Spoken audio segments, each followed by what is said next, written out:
औज़ु बिल्लाहि मिनश शैतानिर रजीम बिस्मिल्लाहिर रहमानिर रहीम व बिहि नस्तईन व हुवा खैरुल मुईन।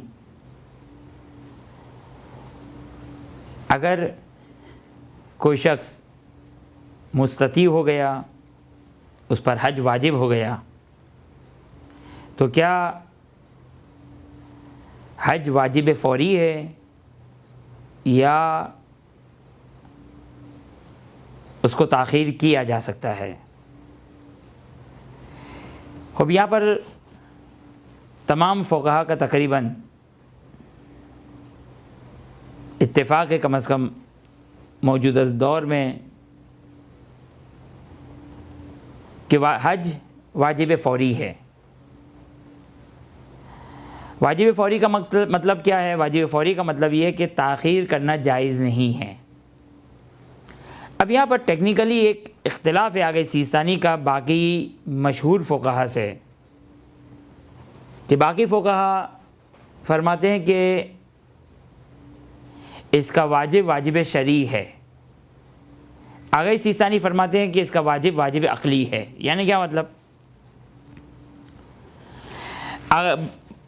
आगे सीस्तानी के अलावा जो बाकी फ़ुक़हा हैं वो फरमाते हैं कि वाजिब शरई है। यानी क्या मतलब? यानी अगर इस साल हज वाजिब हो गया, अगर इसको डिले किया, ताख़ीर किया, तो ये गुनाह हो गया, ये गुनाह मासियत हो गई, और अब दूसरे साल हज पे जाना वाजिब रहेगा।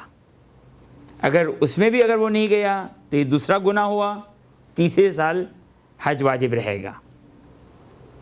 ये वाजिब शरई। हज एक अहम तरीन वाजिब है।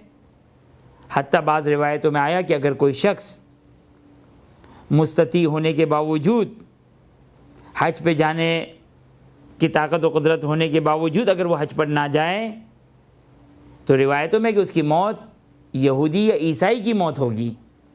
इतनी सख्त रिवायात है।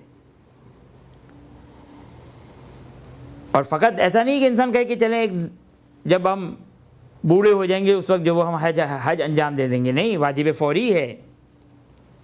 वो मशहूर वाजिब फ़ौरी, वाजिब शरई बयान करते हैं कि जिसको ये तफसील बयान की। आगे सीस्तानी फरमाते हैं कि वाजिब अक़ली है, वाजिब फ़ौरी अक़ली है। यानी क्या मतलब? इसका फ़ौरी होना अक़ली है।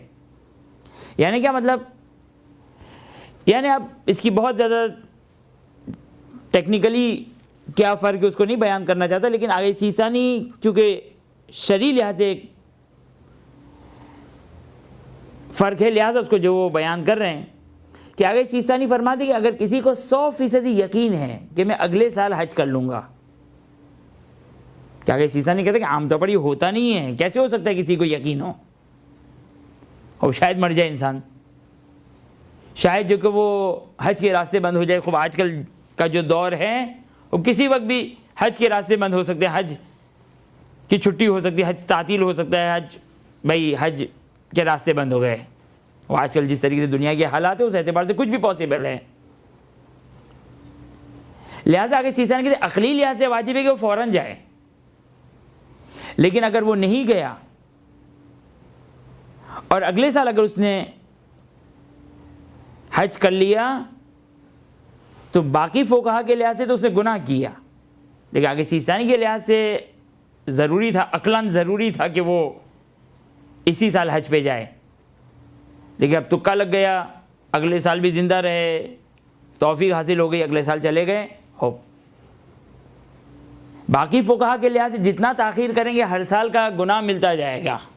हर साल के जो वो गुनाह, ताख़ीर करने का गुनाह मिलेगा।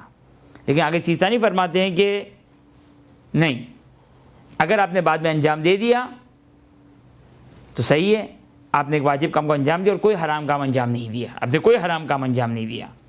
लेकिन ख़ुद डिले करना, कि अगर उस सूरत में डिले करना कि जब मालूम नहीं है कि अगले साल हम हज कर सकेंगे या नहीं कर सकेंगे, अक़ली लिहाज से वाजिब है। अक़ली लिहाज से वाजिब है यानी क्या मतलब? यानी अगर डिले किया और अगले साल इत्तेफाक से कोई पाबंदी हो गई, नहीं जा सके हज पर, या खुदा न खास्ता हमारा इंतकाल हो गया हज से पहले, तो हम खुदा के यहाँ काउंट होगा हमारा कि हम बग़ैर हज किए हुए, हमने तारिकुल हज कहलाएंगे, हज को छोड़ने वाले कहलाएंगे, यानी हम इस दुनिया से गए, हज वाजिब हज को छोड़ कर गए हैं। लेकिन अगर अगले साल चले गए तो अगर सिस्तानी के लिहाज से कोई गुनाह काउंट नहीं होगा। बिरहमतिक या अरहमर राहिमीन व सल्लल्लाहु अला मुहम्मद व